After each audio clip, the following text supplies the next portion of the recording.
اقبال کے استاد رہے ہیں ارنلڈ نے کہا تھا اقبال جیسا شاگرد جس استاد کو مل جائے وہ اگر سکالر نہیں ہوگا تو سکالر بن جائے گا، اور اگر وہ پہلے سے سکالر ہوگا تو بڑا ہوا سکالر بن جائے گا۔ اقبال ایسا طالب علم ہے۔ استاد کو چاہیے کہ وہ دیانتداری کے ساتھ اپنے سبجیکٹ کے ساتھ انصاف کرے، کوشش یہ کرے کہ میرے بچے اس سبجیکٹ میں بہت قابل بن جائیں جو سبجیکٹ مجھ سے جوڑا گیا ہے۔ میں نہیں چاہوں گا کہ صاحب اگر مجھے میتھ پڑھانا ہے یا سائنس کا کوئی سبجیکٹ پڑھانا ہے یا مجھے ادب پڑھانا ہے یا مجھے فلسفہ پڑھانا ہے یا ہسٹری پڑھانی ہے تو مجھے شاگردوں سے زیادہ اس کی تیاری کرنی چاہیے، اور تیاری کرنے بعد میں طلبہ کو جب پڑھاؤں اس طرح سے کہ ان کے اندر قابلیت پیدا ہو جائے اور ان کا ذہن جو ہے وہ تعمیری ذہن بن جائے، موثرانہ ذہن بن جائے، ناقدانہ ذہن بن جائے، وہ صرف گوٹا مارکا یاد کرنے والے نہ ہوں۔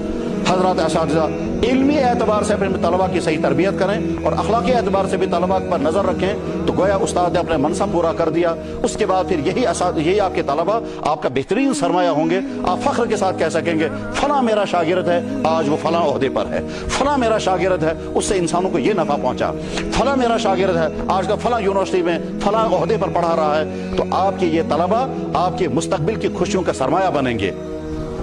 اور اگر خدا نخواستہ بددیانتی ہوتی ہے اور اگر خدا نخواستہ استاد حق ادا نہیں کر رہا ہے علمی اعتبار سے بھی اخلاقی اعتبار سے، تو ہو سکتا ہے کہ ڈیوٹی دینے کی بنا پر ہماری تنخواہ حلال ہو جائے، اور یہ بھی ہو سکتا ہے کہ ڈیوٹی دی مگر ہم نے وہ کام نہیں کیا جس کام کی ہم تنخواہ لے رہے ہیں، تو شاید وہ حق تلفی ہوگی۔ اللہ تعالیٰ اسے حفاظت فرمائے۔ اساتذہ کا مقام بے انتہا زیادہ اونچا ہے۔ حضرت علی کرم اللہ تعالیٰ وجہ کہا کرتے تھے کہ جس شخص نے مجھے ایک بات سکھائی وہ میرا مالک ہے، اس کو حق ہے کہ مجھے کہیں بیچ دے، اور اگر مجھے بیچ دے گا تو مجھے بک جانا چاہیے کیونکہ میرا استاد رہا ہے۔ حضرت علامہ انور شاہ صاحب رحمہ اللہ تعالیٰ کے صاحبزادے تھے مولانا اظہر شاہ۔ اظہر شاہ صاحب بہت دیر میں پیدا ہوئے تھے، بعد میں انہوں نے استاد کے پاس علی بے پڑھنے کے لیے بھیج دیا۔ علی بے پڑھنے کے لیے بھیج دیا، ان کا نام تھا قاری اصغر علی۔ ایک دن مولانا انور شاہ صاحب خود تشریف لائے، بہت چپکے سے آئے اور سامنے اس طرح سے بیٹھے جیسے طالب علم بیٹھتے ہیں۔ اصغر علی صاحب جو ان کے بیٹے کے استاد تھے، انہوں نے جب دیکھا کہنے لگا حضرت آپ تو میرے استاد ہیں، تو وہاں کیوں بیٹھ گئے؟ کہنے لگا نہیں، تم میرے بیٹے کے استاد ہو، جیسے میرے بیٹے کو ادب کرنا چاہیے اس سے زیادہ مجھے تمہارا ادب کرنا چاہیے، اور اگر میں ادب نہیں کروں گا تو میرا بیٹا بھی آپ کا ادب نہیں کرے گا۔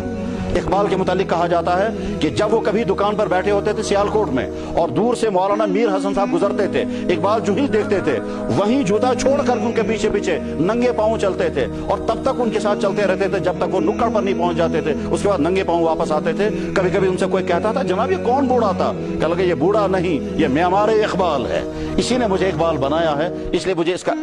تو آپ کے طلبہ آپ کا بہت ادب کریں گے اگر آپ کی طرف سے ان کو شفقتیں اور آپ ان کی زندگی کی تعمیر کرنے والے ثابت۔ اگر استاد نے باور کرا دیا اپنے شاگرد کو میں تمہارا خیر خواہ ہوں، میں تمہارا ہمدرد ہوں، میں تمہارے مستقبل کو بہتر سے بہتر بنانا چاہتا ہوں، اور اس خیر خواہی کے احساس کے ساتھ پھر اگر استاد ڈانٹتا بھی ہے تو طالب علم کو اس کی ڈانٹ بری نہیں لگتی ہے، بلکہ یہ سمجھتا ہے کہ یہ اس کی ڈانٹ میرے لیے زہر نہیں ہے، میرے لیے تریاک ہے۔ چمن میں تلخ نواری میری گوارا کر، کہ کبھی زہر بھی کرتا ہے کار تریاک۔ حضرات تعلیمی ادارے میں ایک اہم ترین عنصر بلکہ سب سے بڑا اہم ترین عنصر طلبہ اور طالبات ہوتے ہیں۔ یہ ساری سرگرمیاں آپ ہی کے لیے ہیں، یہ ساری بلڈنگیں طلبہ کے لیے، یہ سارے اساتذہ سارا سٹاف طلبہ کے لیے ہے۔ اس وقت آج کا طالب علم سب سے زیادہ خطرناک ماحول میں زندگی گزار رہا ہے، خصوصاً جس وقت ٹین ایج شروع ہو جاتی ہے اس کے بعد پھر اس طالب علم کے بگڑنے کے بہت زیادہ امکانات ہیں اور سنورنے کے سارے میدان کھلے ہوئے ہیں۔ آپ کے سامنے اپنی زندگی کو تعمیر کرنے کا سارا راستہ کھلا ہوا ہے اور آپ کو بگڑنے کے بھی تمام مواقع میسر ہیں۔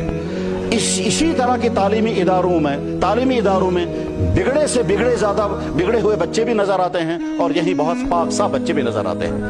آپ کو فیصلہ کرنا ہے کہ آپ اپنی اس ٹین ایج کی زندگی کو بربادیوں سے بچانے میں کامیاب ہو بھی سکیں گے یا نہیں، اور یہ تبھی ہوگا کہ جب آپ خود اپنی حفاظت کریں گے۔ اور اگر آج کا نوجوان چاہے وہ لڑکا ہو یا لڑکی اگر وہ اپنی حفاظت خود کرنے کے لیے تیار نہیں ہے تو یاد رکھیں آپ کے والدین، آپ کے اساتذہ، آپ کے سماج اور آپ کی سوسائٹی کا کوئی فرد آپ کی جوانی کی حفاظت نہیں کر سکتا۔ یہ آپ کے ہاتھ میں اپنی جوانی ہے، بالکل اسی طرح سے جس طرح سے کسی شخص نے نئی گاڑی خریدی اس کو اپنی گاڑی کی خود حفاظت کرنی ہوگی۔